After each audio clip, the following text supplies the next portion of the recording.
puisse perdurer et continuer à se développer naturellement. Donc ce matin, ils ont pu découvrir le premier site, donc le site de Cap-Macré, où il y a eu une rencontre avec M. Clément Bouvier du B1GM, donc il a pu expliquer des notions scientifiques liées à la mer. Donc M. Bouvier étant océanographe, nous a expliqué les mouvements de sable, l'énergie des vagues justement qui déplacent le sable sur différentes parties, comment ça se passe en fait. Donc ils ont eu accès à des notions techniques. C'est une belle aventure qui commence. On sent déjà que les liens se font entre les artistes, que c'est important qu'il y ait une cohésion entre les productions du passé, du présent et du futur. Donc c'est un bon début. C'est un lieu qui a une valeur inestimable pour le territoire martinique.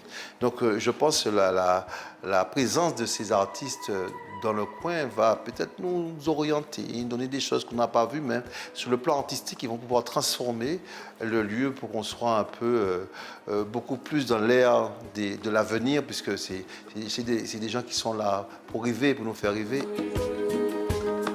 Les problématiques, c'est essentiellement Sargasses et puis les traits de côte qui n'arrêtent pas de diminuer. C'est ce qui est connu de partout. Pour l'instant, on a privilégié le littoral habité et Macré, ce n'est pas un littoral habité. Ce qui veut dire que nous ne sommes pas prioritaires. Mais sur l'écosystème, sur la nature, c'est une catastrophe. La mangrove est détruite, etc. Et ça commence à faire souffrir. Il y a des milliers de poissons morts.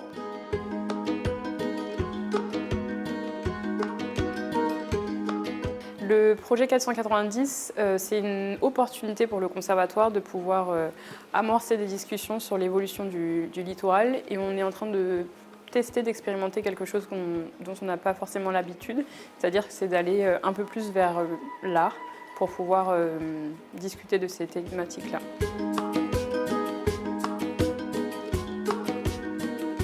Je pense que la conscience collective, ça serait même plus la solution à tout ça. Maintenant, la seule chose pour moi qui pourrait rétablir la sérénité sur cette plage, en fait, ça serait la disparition de l'homme de cette plage. Ça serait que la nature soit seule à reprendre vie. Et peut-être que c'est qu'à ce moment-là que les habitants de Martinique comprendront l'importance de ces plages-là. C'est toujours un peu trop tard qu'on se rend compte des choses. L'accumulation des pressions humaines représente une menace pour la faune et la flore littorale. Par exemple, les feux au sol causent la mortalité des œufs de tortue, brûlent les racines des arbres et constituent un risque d'incendie majeur pour la végétation de bord de mer, pourtant indispensable dans la lutte contre l'érosion. Ne pas faire de feu, trier ses déchets, laisser une plage comme on l'a trouvée en arrivant, ne rien jeter à la mer sont des gestes simples qui peuvent nous paraître anodins et qui pourtant sont essentiels pour la préservation de notre île. Plus sera fréquenté, plus sera mise en observation par tout le monde, et plus sera protégé, je pense.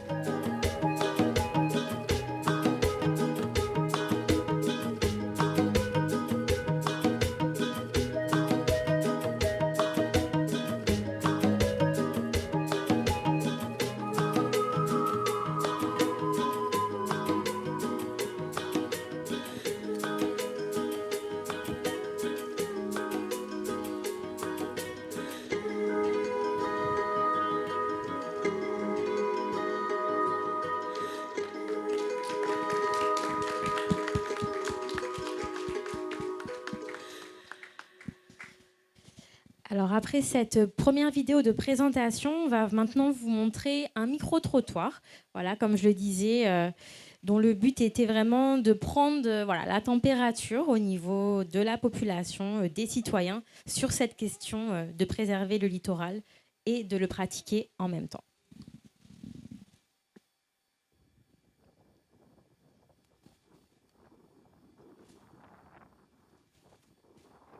Première action, c'est le nettoyage à côté des de ne pas laisser de déchets et s'il y en a autour de nous, on ramasse.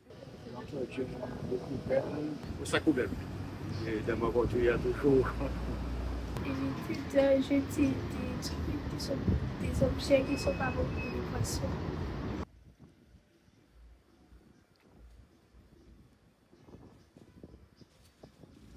Il y a un grand changement. Une évolution qui ne me plaît pas. La mer était un peu plus reculée et j'ai vu que ça a rogné un peu. Des communes qui ont perdu des plages. La mer arrivait juste près du chemin. Hein. Ah, il y a beaucoup de trucs qui ont changé, c'est pas pareil. Je vois que l'eau est devenue plus sale, il y a plus de microbes, il y a plus de déchets. Le bonheur de longer le littoral et puis de croiser des tortues, je pense pas que mes filles vont connaître ça. Avant, c'était un petit peu plus propre. Le nombre de bateaux qu'il y a sur la mer. En ce temps-là, il n'y avait pas de bateau, c'était pas comme là maintenant, la marina. C'était la mangrove totale. C'était la mangrove. Le reste, je ne veux pas dire en trop, mais c'est un petit peu gênant.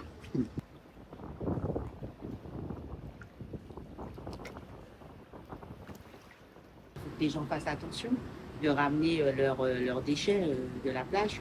On sensibilise encore plus les enfants. J'aurais voulu améliorer certaines choses. Ça reste super propre comme la commune. J'ai fait une conscience aux jeunes.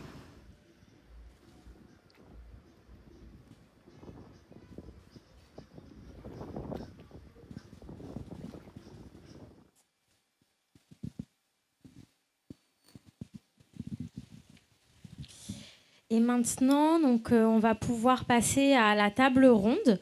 Donc voilà, je vais inviter tous les participants à se présenter et à venir au niveau voilà, des chaises blanches. On va faire un petit tour de table. Je vais vous passer le micro. Je vais commencer par toi, J-King, si tu veux. Puis après, tu vas passer à... Bonsoir à tous, merci d'être venus, merci d'être là. Moi, c'est J-King, J-K-I-N-G. Je suis originaire de la Martinique, plus précisément du nord de la Martinique. Et dans ma pratique artistique, je parle de l'Anthropocène, qui est une ère dans laquelle on est actuellement, où l'humanité est connue comme principale source de changement sur Terre. Donc, c'était logique pour moi de candidater pour cette opportunité qui est le projet 490. Et j'ai tendance à me faire connaître surtout pour ma pratique artistique de fresques, pour mes couleurs très colorées, pour mes œuvres très colorées du moins. Et je suis fier d'avoir pu participer et d'avoir pu proposer des productions qui me ressemblent, mais qui ont du sens également. Donc voilà, je suis là ici pour débattre de tout ça. N'hésitez pas, si vous avez des questions, on pourra en parler prochainement. Et je passe à mon voisin. Merci.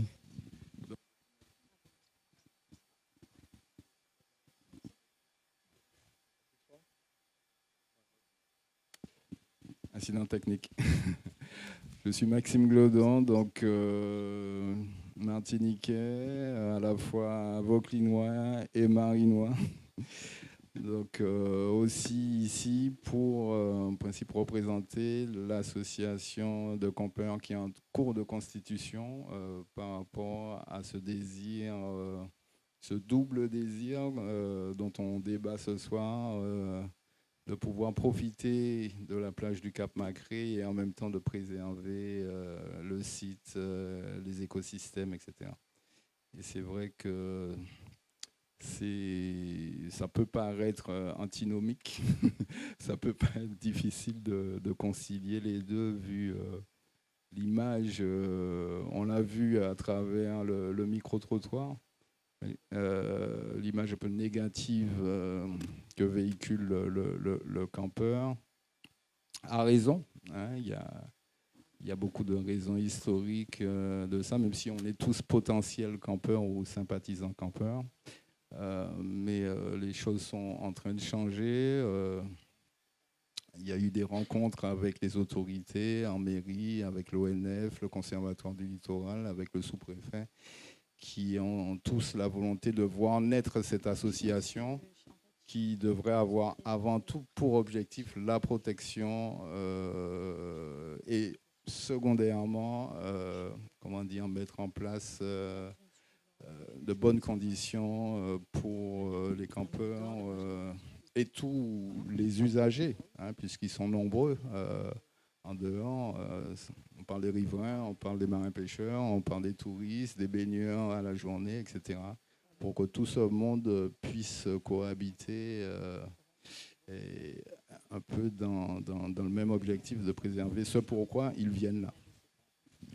Voilà. Donc,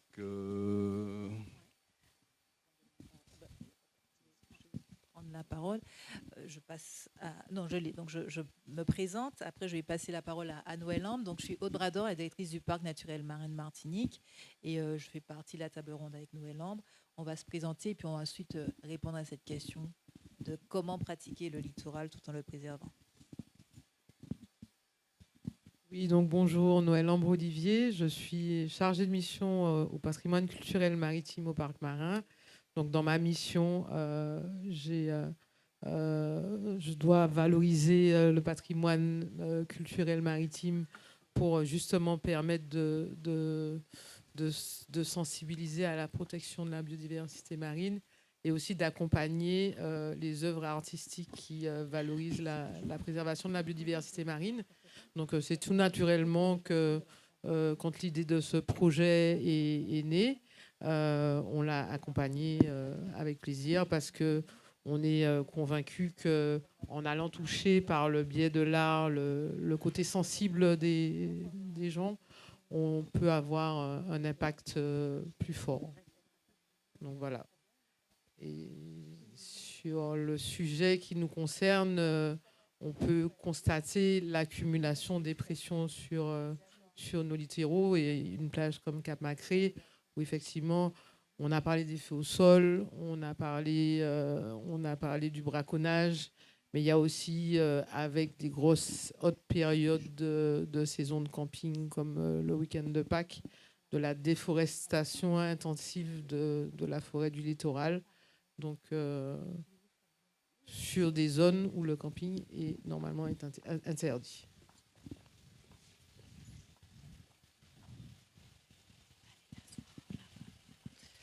Bonsoir, Nathalie Ribelin. Je suis la secrétaire du conseil de proximité du Cap-Macré. Donc, le conseil de proximité, c'est une volonté au niveau de la mairie de proposer à des habitants de chaque quartier de se réunir pour faire des propositions sur leur quartier, lancer des initiatives.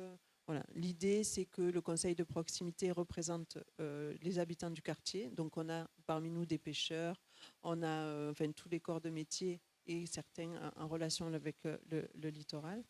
Et donc, on fait, entre guillemets, le lien et on essaye de faire remonter le maximum d'éléments pour que qu'il y ait une meilleure vie, entre guillemets, du mieux vivre sur le quartier. Et donc, on est concerné par effectivement le littoral, puisqu'on est sur le secteur du Cap-Macré, où beaucoup de nos membres ont grandi, ont passé leurs vacances, voilà, donc très attachés au lieu et très déçus et pas résignés mais combatifs pour que justement le Cap retrouve sa beauté d'antan et donc soit préservé et, voilà, et reprenne vie parce qu'effectivement avec tout ce qu'on a dit voilà, la situation est quand même assez triste. Et bon, après des éléments comme les sargasses aussi dont on n'a peut-être pas trop parlé, mais qu'on aimerait voir traiter, quoi. Voilà, un petit peu.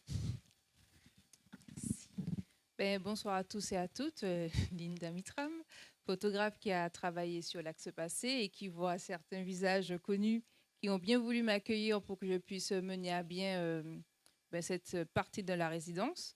Et donc, effectivement, j'espère, si vous avez vu les œuvres, que j'ai pas trop trahi les pensées, les souvenirs. J'ai hâte de vos retours. Et vous aussi, hein, n'hésitez pas. Et je passe à ma voisine.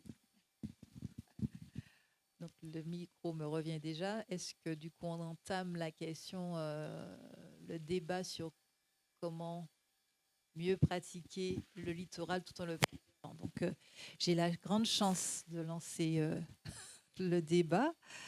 Alors, je vais du coup commencer par vous dire qu'il y a 20 ans, j'ai fait un stage à la mairie de Sainte-Anne où je devais mesurer, caractériser l'aléa érosion sur la plage des Salines.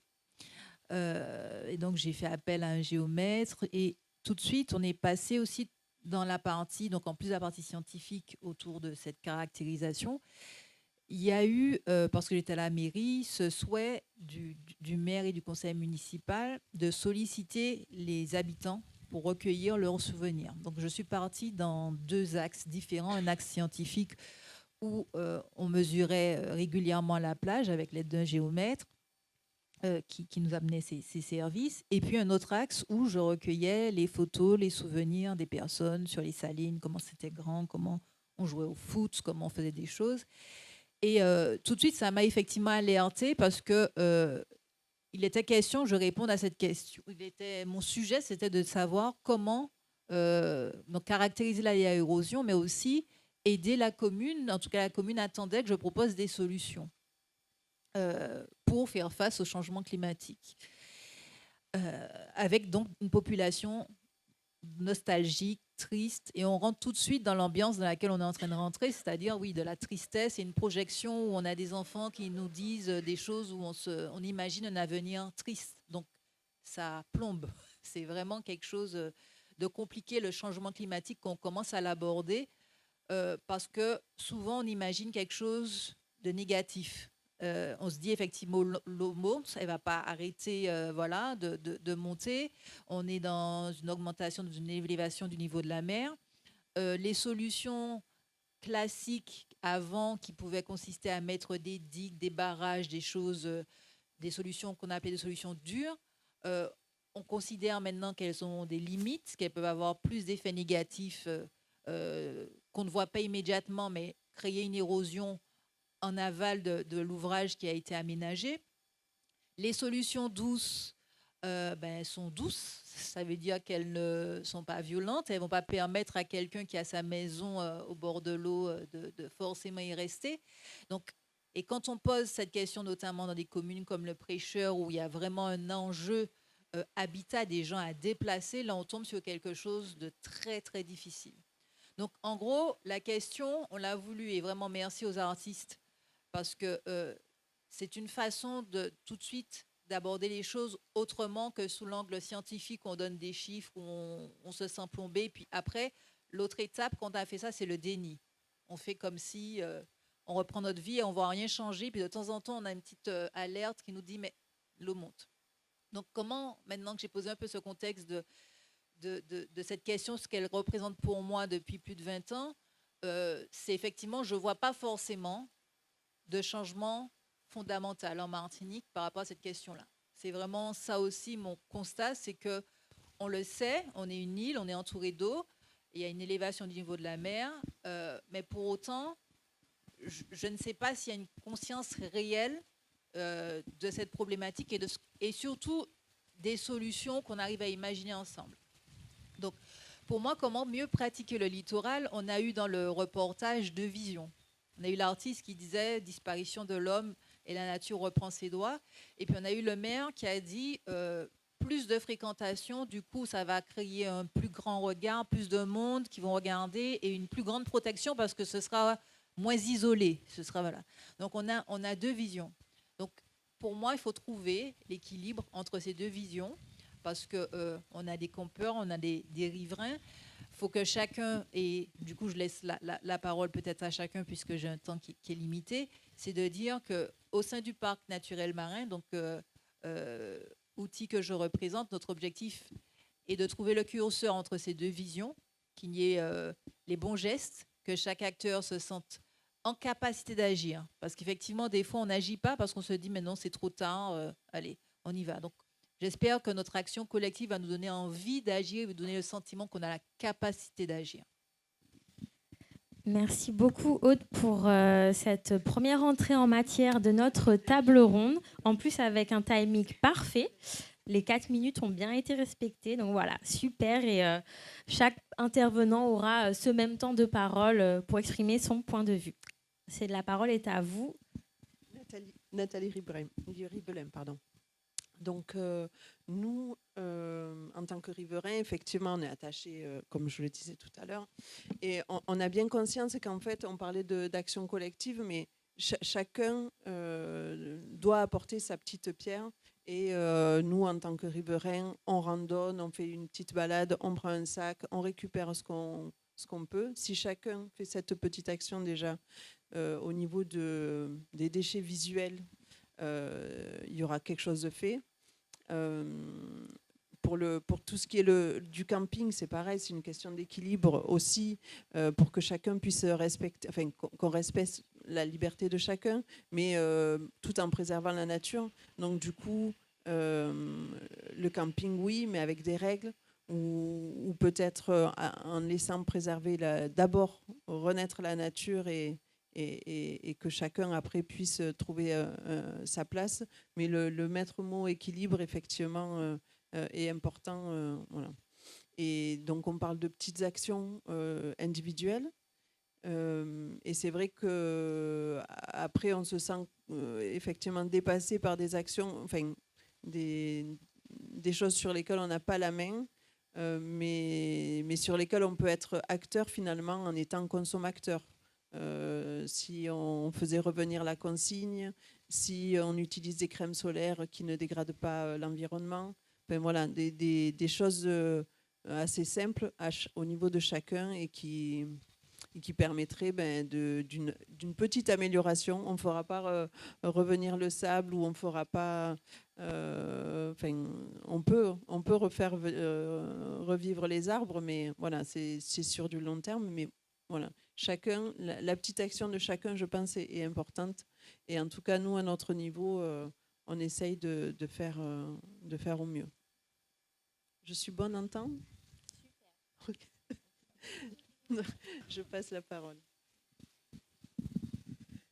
Alors, moi, je vais faire un retour d'expérience, parce que quand on est parti sur l'idée du projet, on était convaincus que la plus grosse pression, c'était justement la montée du niveau de la mer et le changement climatique.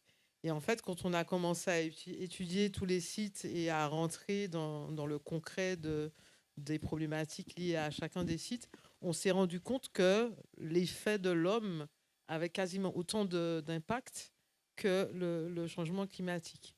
Donc, il faut, à mon sens, valoriser les services que nous rend la nature, en fait. Le littoral martiniquais, il est naturellement et originellement planté avec des résiniers bord de mer, des patates bord de mer, et pas des cocotiers, en fait. Les racines des cocotiers ne tiennent pas le sable. Donc, il y a tout ça qu'il faut peut-être remettre en valeur, la place de la barrière de corail qui nous protège de la houle. Et si nos pollutions détruisent les coraux, ben la barrière de corail, elle ne va plus à un moment plus tenir la houle. Donc, c'est tout ça qui, à travers une exposition comme 490, l'idée, c'est de faire passer les messages pour que les gens comprennent un peu mieux à travers l'art comment est-ce que nous, chacun à notre petit niveau, on peut agir pour préserver l'environnement. Alors, l'association des campeurs fait un très bon travail parce qu'en fait, il ne faut pas qu'on oublie qu'on n'est pas détaché de la nature. On fait partie intégrante de la nature. Donc, l'idée, si on doit pratiquer le littoral, à mon sens, c'est qu'on le pratique en totale harmonie avec la nature et dans un respect de l'environnement, des arbres, des feux, couper des arbres pour faire du feu, couper des arbres pour planter des tentes. Ça, c'est une conscience qui doit grandir, je pense. Désolée, je n'avais pas capté que c'est chacun son tour. Alors, moi, quand je vous ai rencontré d'ailleurs, notamment sur ce site, ce qui était intéressant, c'était comment traduire justement le fait que le littoral se consomme, le littoral se vit, qu'il y a des riverains qui ne veulent pas partir, comme à certaines communes qu'on verra plus tard. Et surtout, comme tu disais, ces déchets qu'on laisse derrière nous. Et moi, mon concept général, en fait, sur tous mes travaux, c'est la fanaire. La fanaire, en fait, c'est ce qu'on laisse derrière nous. C'est ce qui nous raconte sans nous raconter. Donc, ça peut être les cheveux, ça peut être les poils, ça peut être... voilà, c'est ce qu'on laisse derrière nous. Et du coup, pour ce projet, ce qui est intéressant, c'est effectivement, les plages sont pleines de déchets, mais qu'il n'y a pas que ça. Il y a quand même des souvenirs que j'ai ramassés en fréquentant certaines personnes du quartier qui m'ont raconté leurs petits souvenirs d'enfance. Et du coup, m'est venue l'idée de la nature morte. Donc, mes travaux sont des natures mortes, en fait, où j'ai pu glaner entre souvenirs et éléments du réel et du vivant qui sera mort, qui va partir, rester, on ne sait pas trop. Et voilà. Donc, moi, de mon point de vue sur le littoral est une nature morte qui est figée, qui raconte le passé, mais qui, quand même, pour moi, hein, un petit peu d'espoir quand même. Soyons pas défaitistes parce que quand même, il y a des beaux souvenirs qui se sont créés et il y a d'autres souvenirs qui vont rester et on va évoluer avec. Pour moi, je pense que ça peut être comme ça qu'on peut traduire, de mon point de vue d'artiste, le littoral. Merci Linda. Je passe la parole à monsieur. Oui, Maxime Glaudon. Donc, voilà, je suis un peu le représentant de, comment dire, des campeurs qui sont, on le disait tout à l'heure, un peu ciblés. Ciblés, même si la première chose que je voudrais dire, qu'il ne faut pas oublier quand même que la nature elle-même a eu la capacité de changer, de réorganiser complètement un site comme le Cap Macré à travers le dernier cyclone qui a frappé. Il y a un ouvrage, je ne sais pas si vous le savez, qui a été spécifiquement fait sur DIN et les changements, enfin 80% des photos qui ont été faites sur le cyclone DIN ont été prises au Cap Macré. Parce que le changement a été si radical. Et les équipes de l'ONF, d'ailleurs, qu'on peut saluer, ont fait un tel travail après l'impact du cyclone qu'on a une plage du Cap Macré avant et on a une plage Macré totalement différente après. Okay. Donc, de la même façon, le cycle du sable et des sargasses au Cap Macré et à L'Anse-Grosse-Roche, etc., peut donner des visuels. Il y a l'enfant tout à l'heure dans le micro-trottoir. Enfin, on ne sait pas trop s'il parlait du bourg du Marin ou du Cap Macré, enfin plus du bourg, je pense, mais c'est valable aussi pour la côte atlantique, le Cap Macré. L'aspect des plages peut radicalement varier en fonction de l'époque de l'année et de l'afflux des sargasses qui se mélangent au sable et qui donnent des visuels totalement différents. Mais la chose est vraiment cyclique. Et on constate qu'on retrouve, des plages avec leur sable, peut-être la majorité de la partie de l'année, qu'on ne voyait pas quand les sargasses sont là, quoi. Donc, il faut faire aussi attention à ne pas tout mélanger. Il y a vraiment un aspect de l'impact cyclique et naturel. Certes, il y a une élévation du niveau des mers. Moi, j'ai fait, je ne suis pas simplement représentant des campeurs, mais j'ai 50 ans de chasse sous-marine derrière moi, entre le Vaucluse et le Marais. J'ai pratiqué ces plages, j'ai fait 3 fois le tour de l'île en kayak, en pratiquant, ce littoral de près. Donc, et puis, j'y suis depuis les années 80. En tant que bivouaqueur, campeur. Donc, vraiment, c'est quelque chose que j'ai pu voir évoluer dans le temps. Mais si on revient donc aux campeurs et à leur pratique, ils ont déjà évolué les campeurs.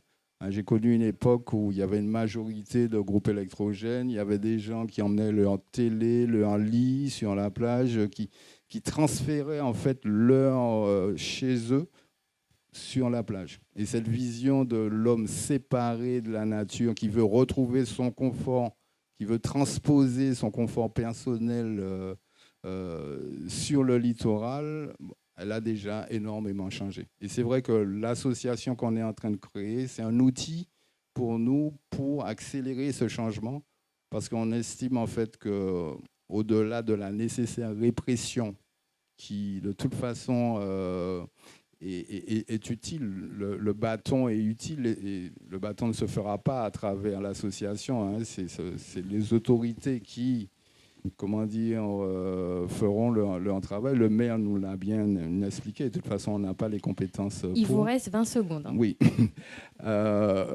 L'important pour l'association, c'est de préparer les générations futures. Il y a ce qu'on peut faire à court terme, la révolution de pensée du campeur pollueur, avec ses sonos, avec aussi ses rêves partis, des choses en annexe du camping, les différentes populations de campeurs aussi qui peuvent être aussi très, très, très disparates, très différentes.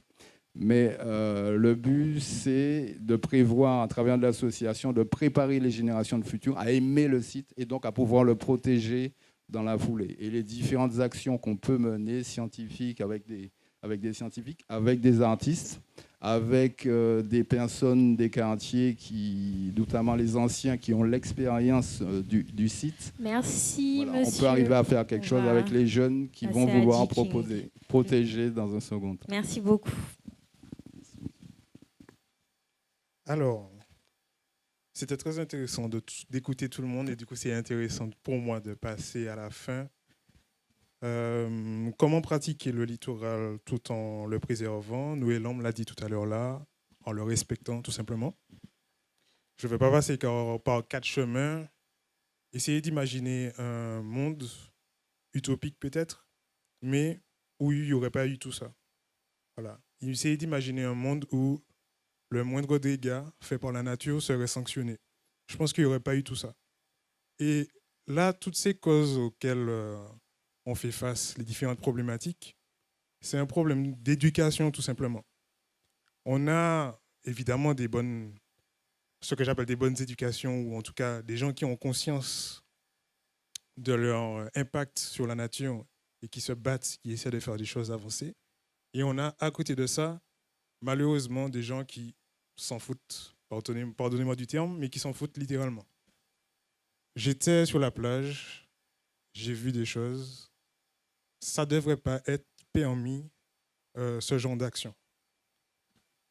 On doit essayer, et je sais qu'il y a des choses qui sont mises en place pour ça, d'informer, d'éduquer, de faciliter, d'encourager, de permettre les bonnes actions également pour le changement, justement, et pour permettre aux futures générations de comprendre que ce qu'on fait là, ce n'est pas pour rien. Ce qu'on fait là, ce n'est pas pour moi, ce n'est pas pour créer de belles choses, ce n'est pas pour vendre après à je ne sais pas combien d'argent, ce n'est pas pour faire vivre l'ODE ou je ne sais pas quoi. Non, c'est pour vous.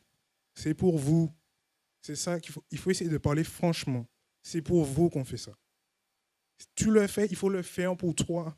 Il faut le faire pour toi. Parce que demain matin, les bons souvenirs qu'on a du passé, il n'y aura plus. Il n'y aura plus ça. Tu ne pourras plus voir de tortues.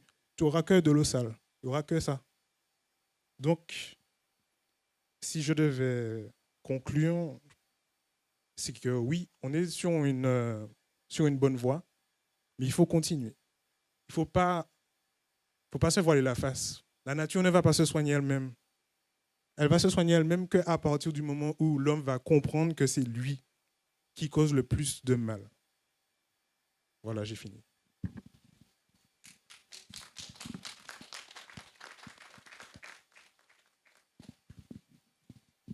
Merci à tous pour l'ensemble de vos interventions. Et ce qui était très intéressant avec chaque prise de parole, c'est que autant l'exposition est sur 3 temporalités et autant vos interventions l'étaient également. Hein. On a parlé du passé, du fait que c'est un projet qui est dans les clous depuis 20 ans. Donc ça fait plusieurs décennies qu'on parle de ça. On a aussi parlé du présent, hein, du fait que voilà, avec les différents usagers, que ce soit des campeurs, que ce soit des plagistes, il y a une réelle problématique instantanée, on va dire, de concilier à la fois notre envie de pratiquer le littoral et également les enjeux de biodiversité. On a parlé du futur aussi, avec vous, hein, notamment pour le changement, pour les nouvelles générations, et aussi le fait que effectivement le changement doit venir de nous. Et maintenant qu'on a écouté l'ensemble des avis des intervenants, j'aimerais me tourner vers le public pour d'abord vous demander si vous avez des questions à poser directement aux intervenants. C'est vrai que là, c'est voilà, une bonne occasion. On n'a pas tous les jours autant de personnes réunies autour d'une table. Donc voilà, si vous voulez poser des questions aux acteurs qui sont présents, c'est le moment. Est-ce qu'il y a des questions parmi le public ?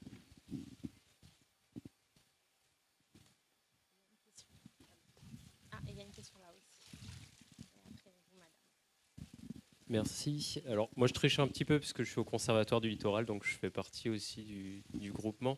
Je voudrais dire plusieurs choses parce que j'ai plusieurs casquettes, Conservatoire du Littoral, scientifique, mais aussi et surtout pratiquant du littoral martiniquais.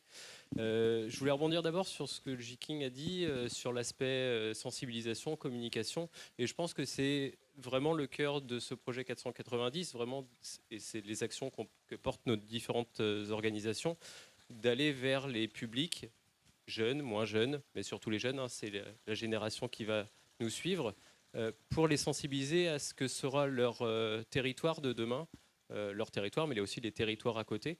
Donc, merci pour le message que tu as fait passer par tes mots et par les œuvres, et c'est valable aussi pour les autres artistes qui ont fait passer ce message-là de sensibilisation. Moi, après, j'avais une petite question à destination des campeurs, enfin de l'association des campeurs qui va se monter et les riverains. Déjà, saluer le fait de se rassembler en collectif, parce que c'est déjà une première étape dans une prise de conscience qu'il faut agir ensemble et pour avoir des pratiques vertueuses. Et du coup, moi, je me posais un petit peu les questions. C'est une question très innocente, mais est-ce que vous avez déjà des initiatives locales ou des initiatives même qui émergent au sein de vos collectifs qui existent déjà ou qui sont en train de se monter, justement pour avoir des pratiques vertueuses en termes de fréquentation, d'usage du littoral. Voilà, merci.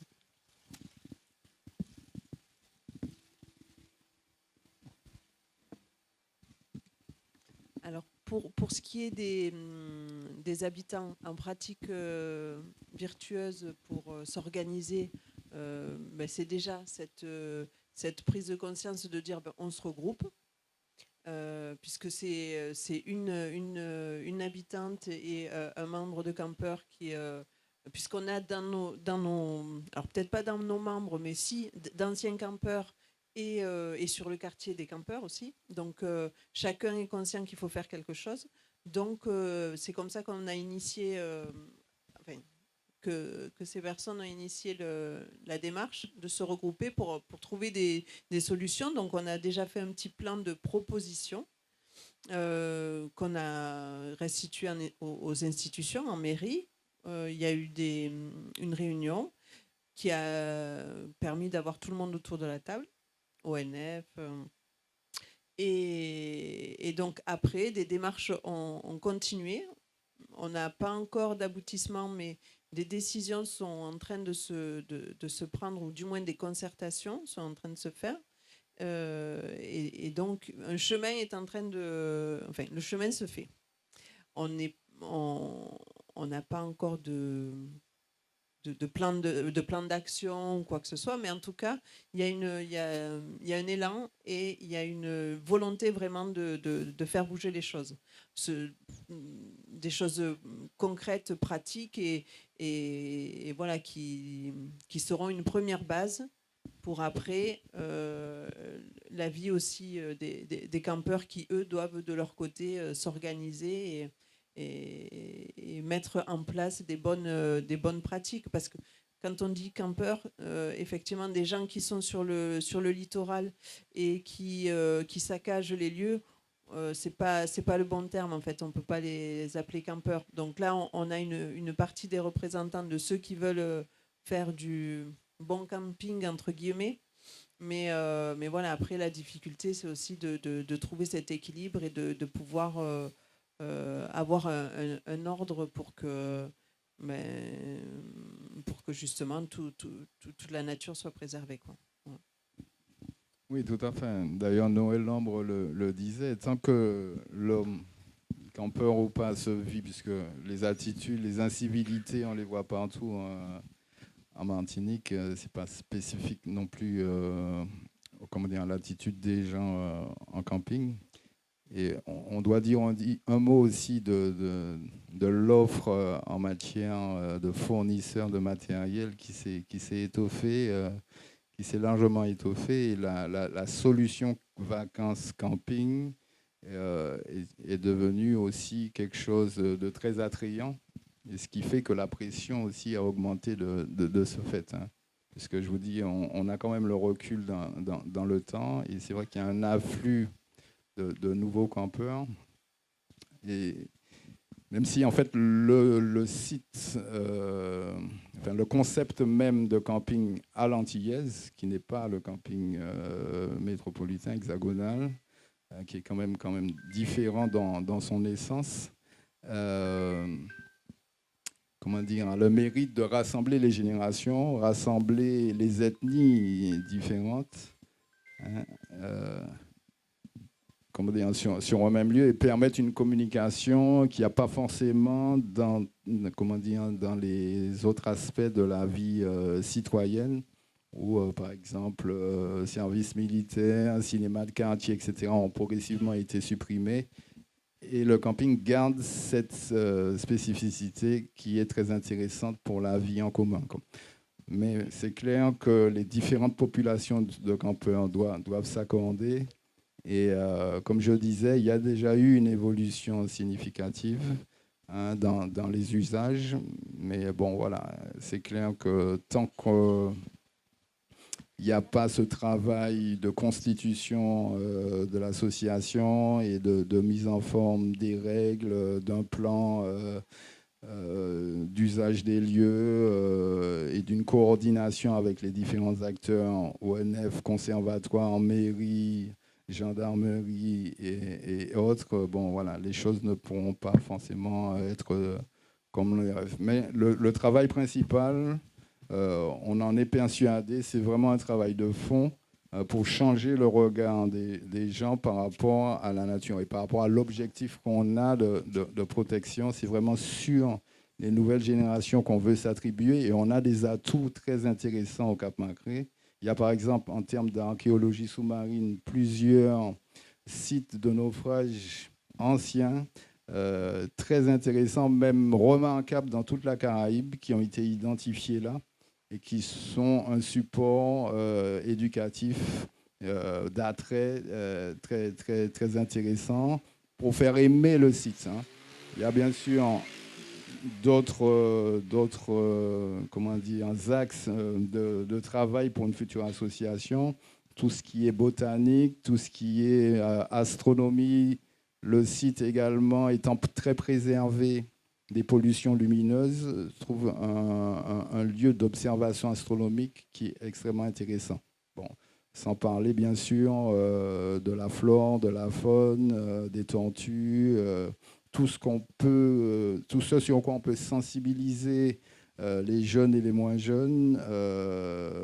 Il y a aussi tout l'aspect culturel martiniquais, antillais, qu'on peut aussi développer, qui va, pour une association comme ça, vraiment donner l'envie de protéger ce site, quoi. Parce que on est vraiment persuadé que le fait de vouloir découvrir, apprécier, comprendre va permettre d'aimer et derrière de vouloir protéger, quoi. Hein, c'est le travail de fond que nous devons mener.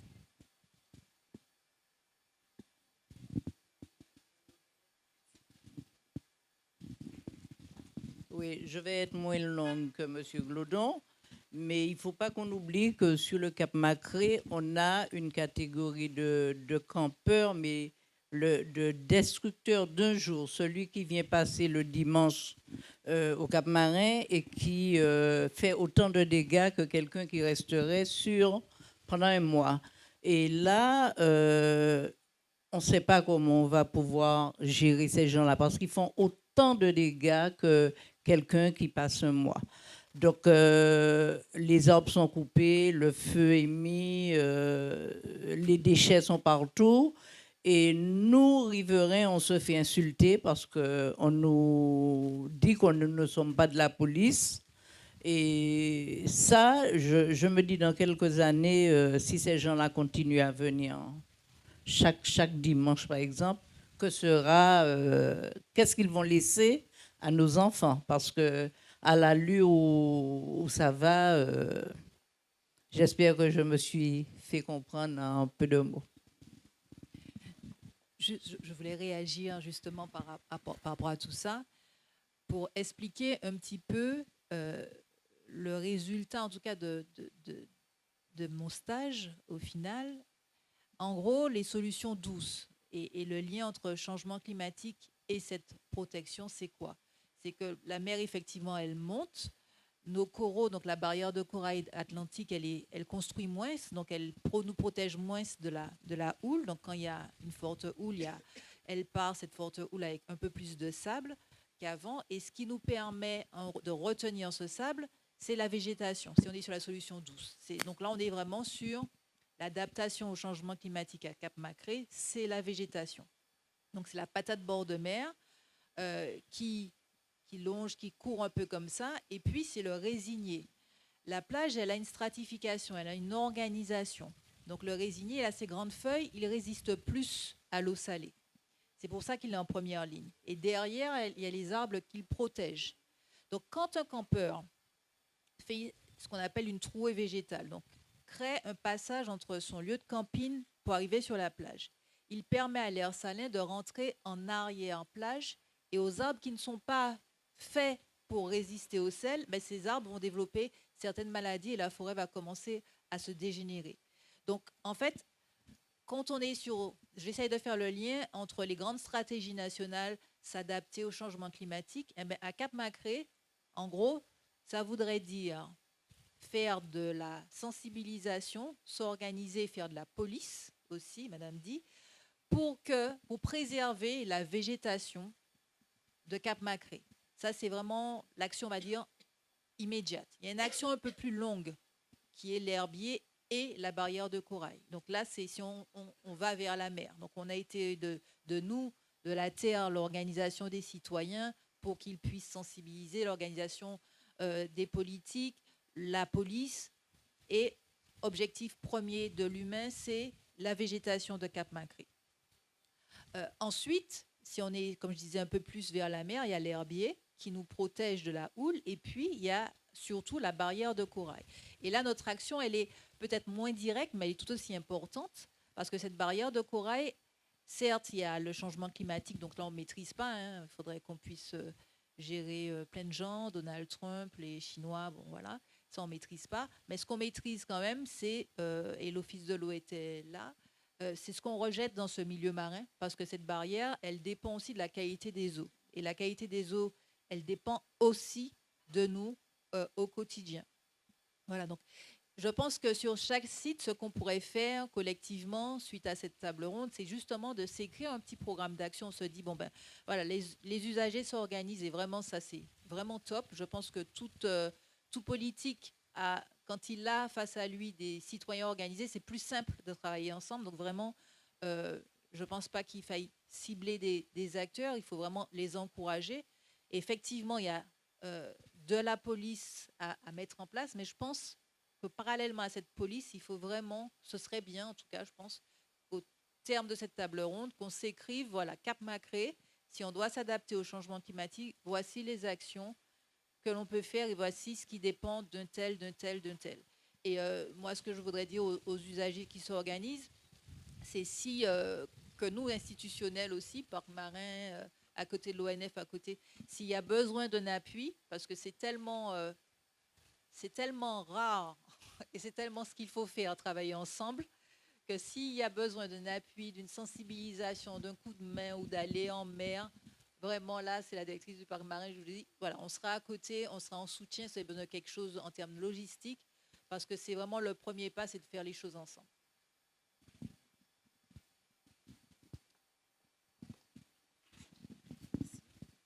Bonsoir.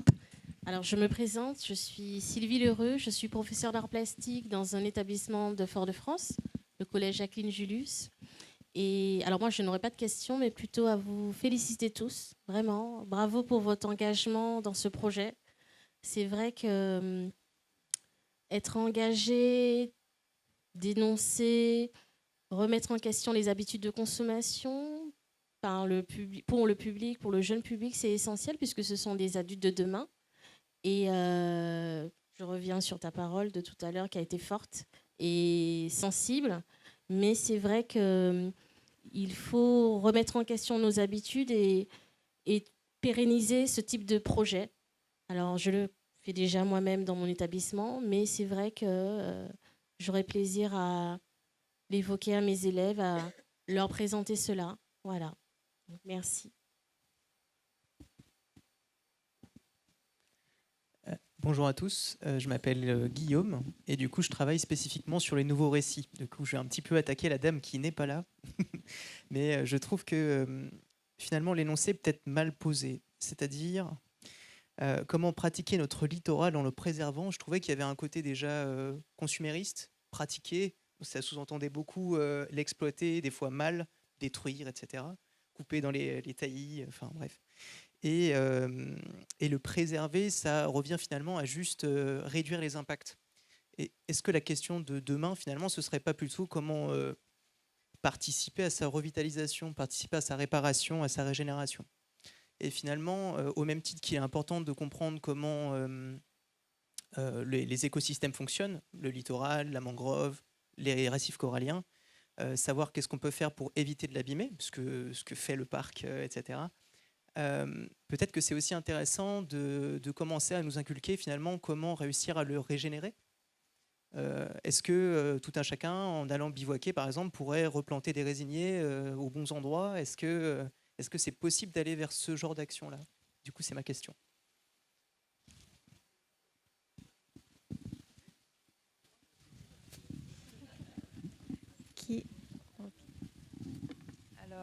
Alors c'est super intéressant ce que vous dites parce que nous, quand on est allé à Cap-Macré, on a fait un petit tour et il y avait des gens de bonne volonté qui ont décidé de nettoyer la plage. Alors c'est génial, hein? Ils ont nettoyé la plage parce qu'il fallait ramasser et tout. Et quand ils ont fini, ils ont tout laissé à l'entrée. Te souviens? Ils ont tout laissé et ça se décomposait. Donc c'était vraiment très intéressant d'avoir enlevé les déchets de la plage et de les avoir mis un peu plus loin à l'entrée de la plage. Donc, certes, il faut bien sûr avoir une consommation, parce qu'on consomme, hein.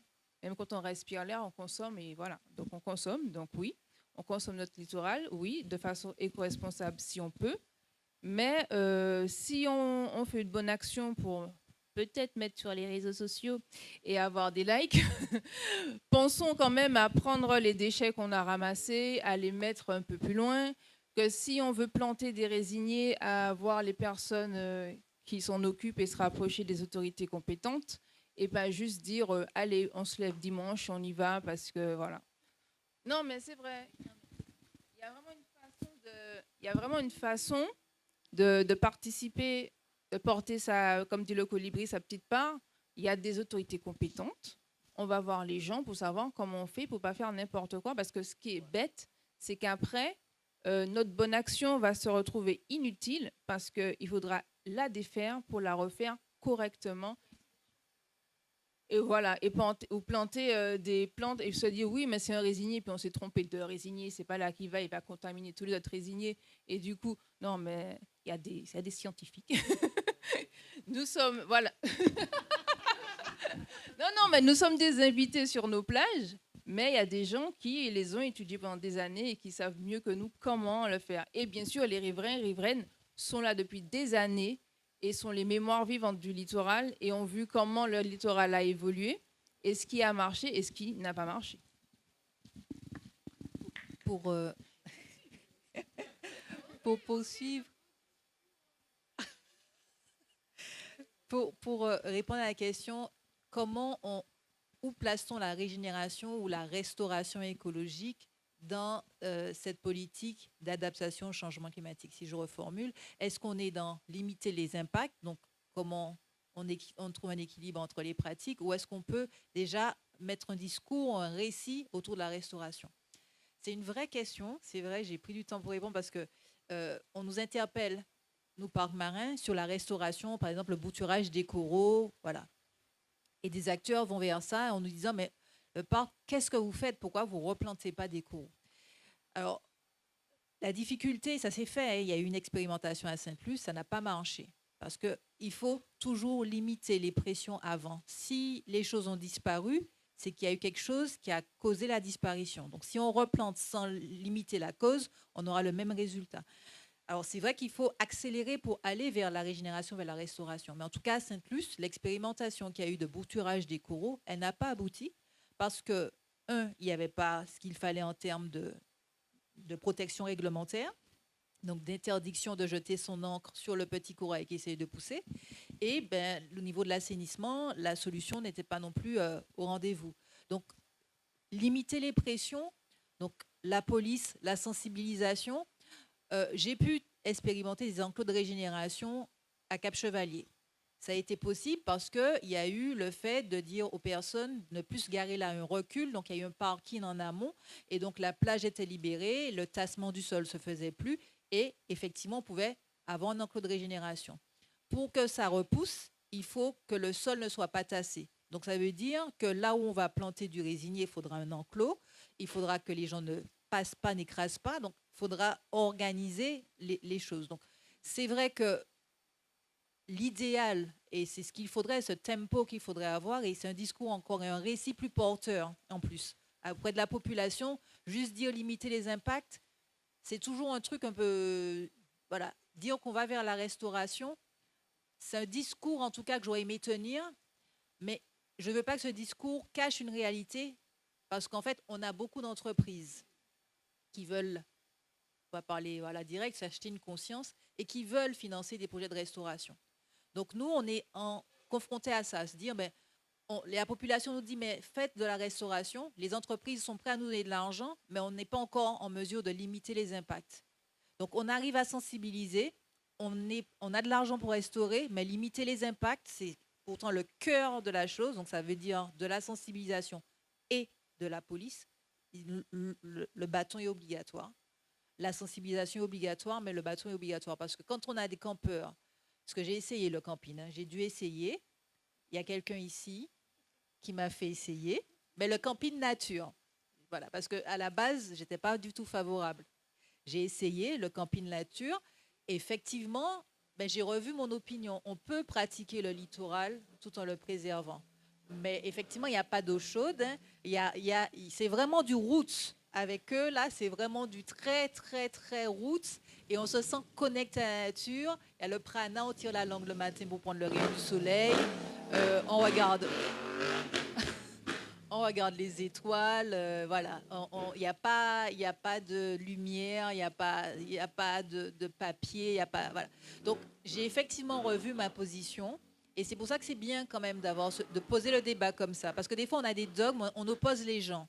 Et du coup, on crée du conflit. Et c'est vrai qu'en s'opposant, on n'arrive pas. Donc, l'idée pour nous était de se dire, effectivement, il y a le mauvais campeur, il faut de la police, mais il ne faut pas mettre tout le monde dans le même panier. Et il faut limiter les impacts, restaurer, c'est sûr. Mais je ne voudrais pas, j'ai peur de ce discours, j'avoue, parce que je sais qu'il y a plein d'entreprises qui ne demandent que ça pour aller donner des sous. Et qu'on va avoir plein de projets de bouturage, plein de projets de replantation, et puis on n'aura pas limité les impacts, parce que ça, c'est le plus dur à faire, parce que c'est là où il faut de la police et il faut faire des mécontents.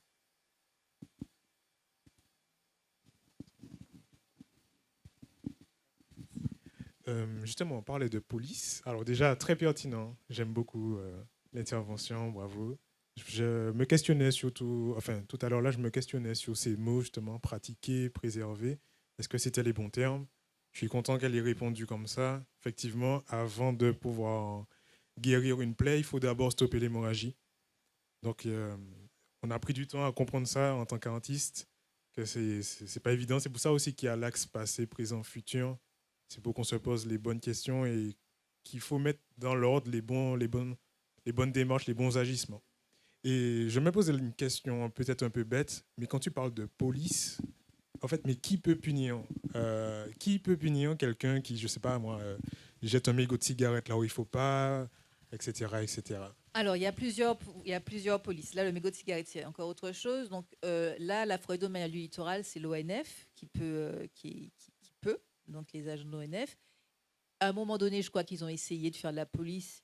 ils ont eu un peu peur, je crois, parce qu'il y a eu il y a eu voilà, des affrontements, entre guillemets, avec les campeurs qui... voilà. Donc, il y a différentes polices en fonction de là où tu es. Si tu vas jeter un mégot de cigarette sur un espace naturel, ça dépend de qui est le gestionnaire. Donc, si tu es dans un site du Conservatoire du Littoral, il y a un gestionnaire de ce site qui a un pouvoir de police pour le faire. Mais il faut qu'il soit là pour faire de la flagrance. Donc, il faut vraiment, effectivement, presque des opérations. Et là, la question du camping, c'est une question effectivement sensible parce que normalement, c'est interdit. Bon, à la base, on n'a même pas dû avoir de débat. C'est interdit. Mais voilà, il y a pour autant un débat. Donc, en gros, pour répondre à ta question, c'est l'ONF. Et puis aussi, bien sûr, toutes les forces de police normales, hein, gendarmerie, et les compétents partout, le gendarme surtout, et toutes les compétences. Nous, parc marin, on n'est pas compétents là-dessus, par contre. On est compétents en mer et à la limite des plus hautes eaux. Donc, si tu jettes ton mégot de cigarette là où l'eau peut arriver, et si je t'ai vu, non, mais je ne suis pas assermentée, moi, c'est pas moi. Mais si mes équipes te voient, oui, on peut te donner un PV. Ok, d'accord.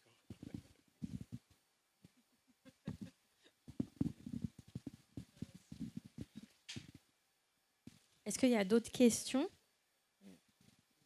Ils voulaient passer à la fin, c'est pour ça. Il n'y a pas d'autres questions? Bonsoir à tous, quand même. Je vous avoue, j'ai beaucoup de plaisir à être là. Parce que c'est très, très, très important pour moi, le travail qui se fait. En y ajoutant la pédagogie, il faut aller voir les gens. Il faut leur parler. Il faut leur montrer.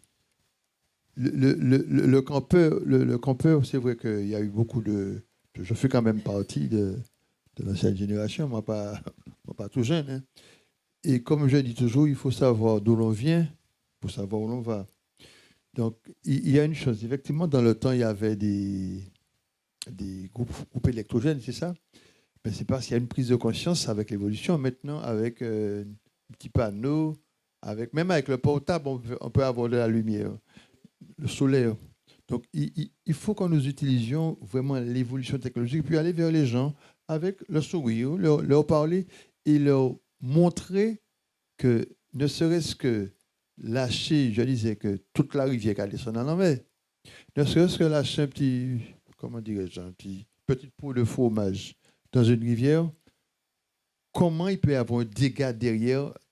À la limite, un poisson peut prendre ce petit machin de fromage comme comment ça s'appelle encore ce que les requins, les poissons mangent là. Qu'est-ce que ça?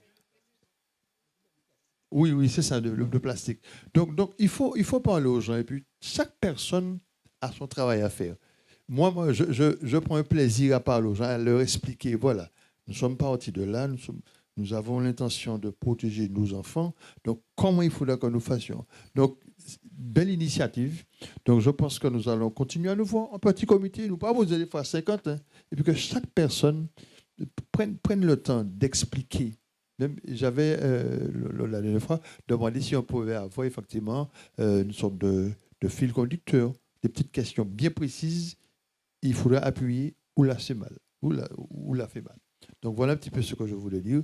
Les campeurs, vous avez un travail important à faire, à dire aux gens, leur dire, bon voilà, pas camper là, pas faire ça, parce que ça. Mais vous pouvez camper aussi. Donc, voilà un petit peu ce que je voulais dire. Belle initiative, ça me fait plaisir d'être là. Moi, je vais revenir un petit peu en arrière. Il y a une question que je me pose, c'est est-ce qu'il ne faudrait pas mettre en place un permis de camper? C'est-à-dire, comment on passe son permis de voiture, de conduite, ou de bateau, peu importe, qu'on passe son permis de camper. C'est-à-dire, on peut avoir des passagers dans la voiture, mais c'est le conducteur, le chauffeur qui est responsable. Moi, je trouve que ce serait pas mal.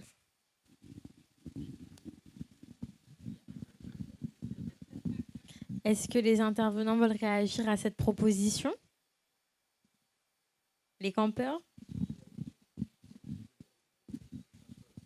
Oui, pourquoi pas. En fait, il y a plusieurs façons d'imaginer une régulation du camping par des emplacements, par la définition de qui campe, ce qui est une famille de campeurs, parce que souvent, comme on l'a dit, on campe entre amis, en famille, etc. Donc, qu'est-ce qu'un campeur en particulier? On essaie de se mettre d'accord. Est-ce qu'un cotisant à l'association, c'est une famille ou une personne précise? Comment on organise les choses? Comment on va réguler les choses? Comment on va pouvoir réserver des emplacements à l'avance, etc. Bon, donc tout ça, c'est des questions très sensibles. Et il faut du temps pour que tout le monde puisse s'exprimer, qu'on puisse voter. Bon, voilà.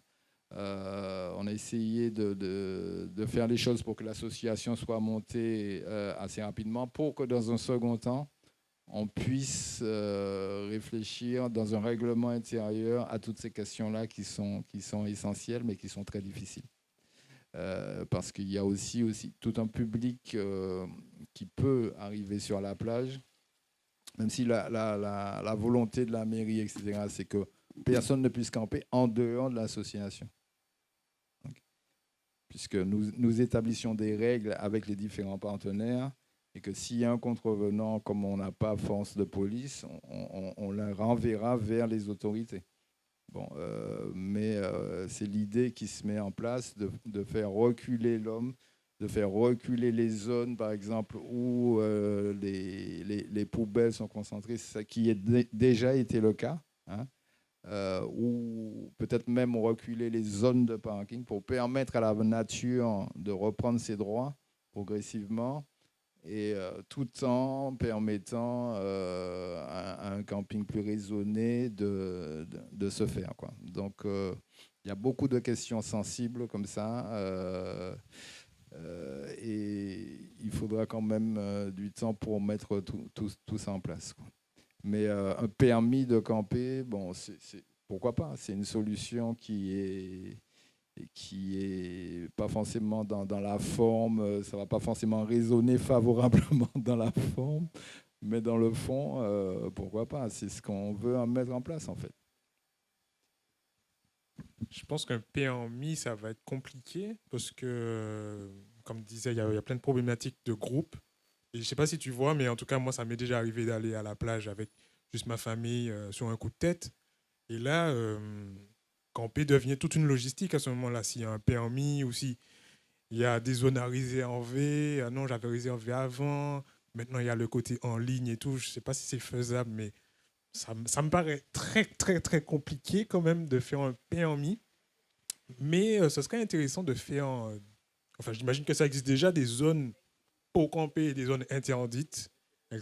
Ça, ce serait intéressant de faire respecter l'interdiction et de rediriger cette population, ces campeurs, vers des zones bien définies pour ça. Et pourquoi pas aussi un système de roulement ou, je ne sais pas, des temps, voilà, de telle date à telle date. Vous pouvez exceptionnellement camper parce que voilà, on sait qu'il y a Pâques, on sait que voilà, le Martiniquais aime se retrouver près de la mer pendant certaines périodes. Oui, c'est possible, vous pourrez aller. Mais pendant d'autres, peut-être ce serait différent. Mais par contre, une question que j'aurais aimé poser, mais si un potentiel permis arrive, qui peut fournir ce permis?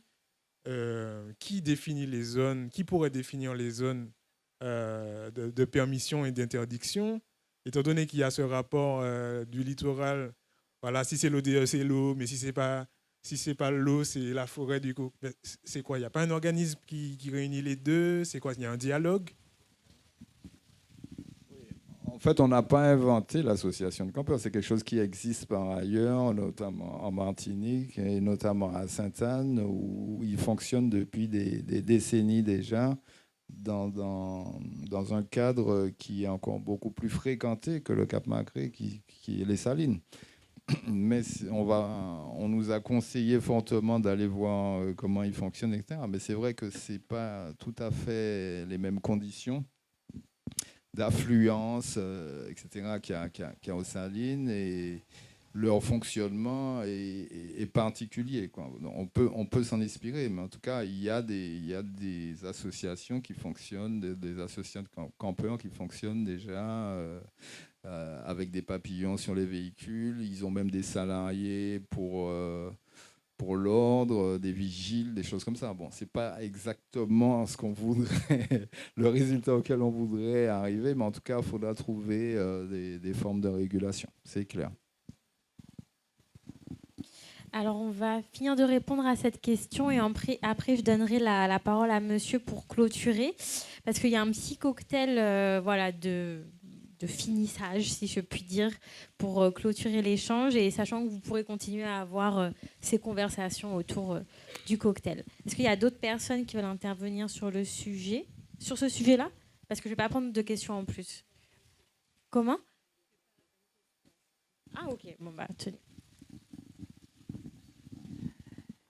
Alors, bonsoir à tous. Alors, moi, je voulais juste revenir sur la dimension un peu artistique, mais dans les yeux des enfants, en fait, parce que c'est vrai que la possibilité aussi de camper, c'est laisser la place aussi à l'émerveillement des enfants et aussi à leur créativité. Et c'est vrai que de nombreuses zones ont cette magnifique faculté d'être sans réseau. Et c'est vrai que les enfants, quand il n'y a pas de réseau, il n'y a pas de téléphone, il n'y a pas d'écran, là, ils sont pleinement dans l'émerveillement, ils sont pleinement dans la création d'œuvres éphémères, tout ce qu'on peut faire sur le sable ou avec des feuilles. C'est un caractère très éphémère, mais qui stimule leur créativité, leur imagination. Et c'est vrai que si on les prive de ce, entre guillemets, droit au souvenir, c'est vrai que c'est très compliqué ensuite de faire un terrain favorable à la préservation si on les déloge, on va dire, de la nature.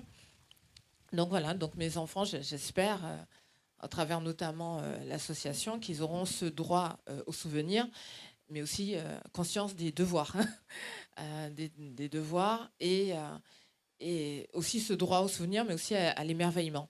Parce que lorsqu'on est dans des écrins pareils, forcément, ça stimule beaucoup de choses, beaucoup de sens, et notamment la créativité, puisque c'était un des sujets du jour. Voilà.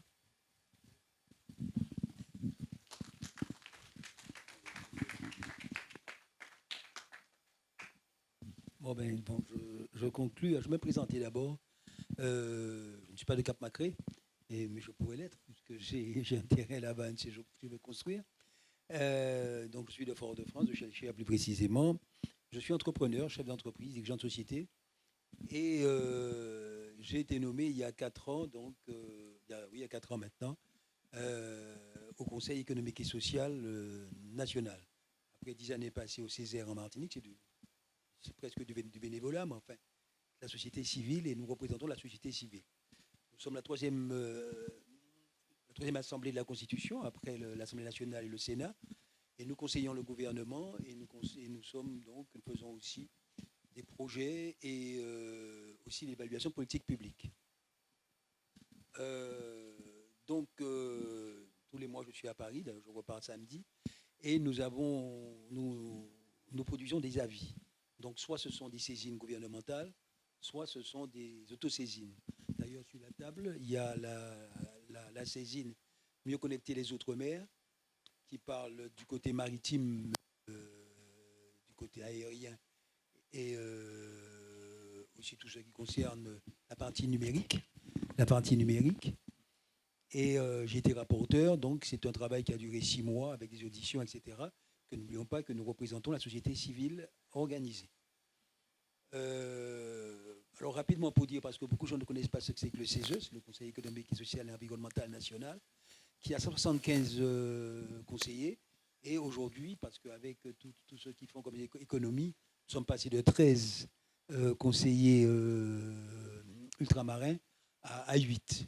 Donc, nous avons une délégation d'outre-mer, des commissions de travail, et un groupe outre-mer dont je suis président, avec donc mes 7 autres conseillers ultramarins. Alors, pourquoi vous êtes dans l'air du temps? Je suis très heureux et je vous félicite pour le travail qui est fait, qui est un travail, à mon avis, qui peut être transversal et qui doit vous parler de quelque chose d'extrêmement important, vous porter des solutions à un problème. C'est que le second avis sur lequel je suis en train de travailler avec deux partenaires, dont une guyanaise. C'est donc exactement la montée des eaux. Il faut être très, très précis. La montée des eaux dans l'outre-mer, un risque naturel majeur. Quelle stratégie pour l'atténuer et s'adapter? Vous voyez, donc on est vraiment tous dans le même ordre d'idées. C'est un problème national, local, international, et sur lequel nous nous penchons tous. Sachez en plus que cette année, c'est l'année des océans. Et vous savez que vous aurez en mois de juin à Nice, l'UNOC, donc avec la France qui va l'organiser, donc avec le Costa Rica. Donc c'est tous les travaux qui seront autour des océans. Nous aurons d'ailleurs une session, une conférence sur les Outre-mer. Donc d'ailleurs, la semaine prochaine, on va entendre Marcelin Nadeau en audition. Alors, ce que moi, je voulais simplement le dire, parce qu'il faut que les Martiniquais et que tout le monde soit beaucoup conscient. Et je vous rejoins, madame, que c'est vrai qu'on a l'impression que la conscientisation est un petit peu loin ici pour le moment.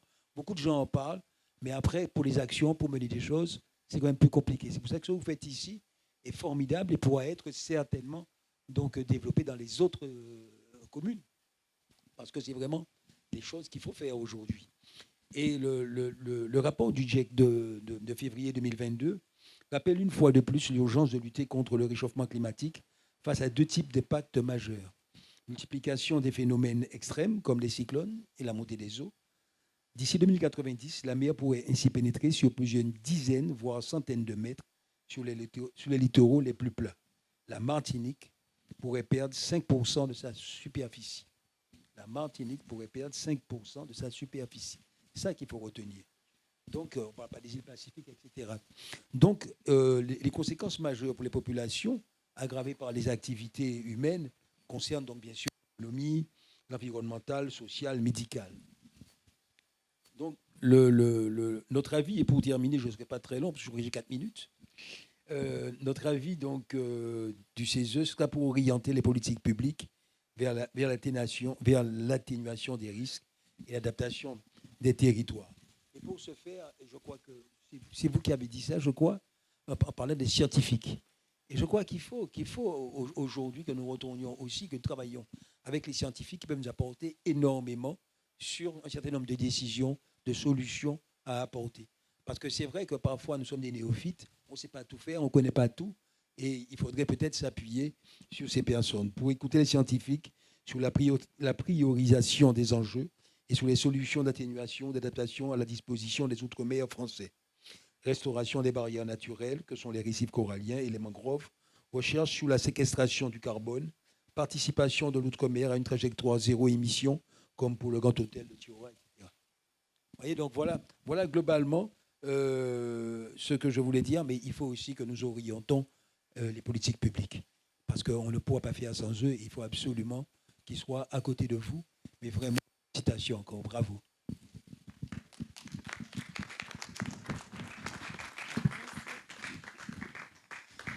Merci à tous, public comme intervenants, pour l'animation de cette table ronde. Et vous pouvez maintenant vous diriger vers le petit cocktail de fin.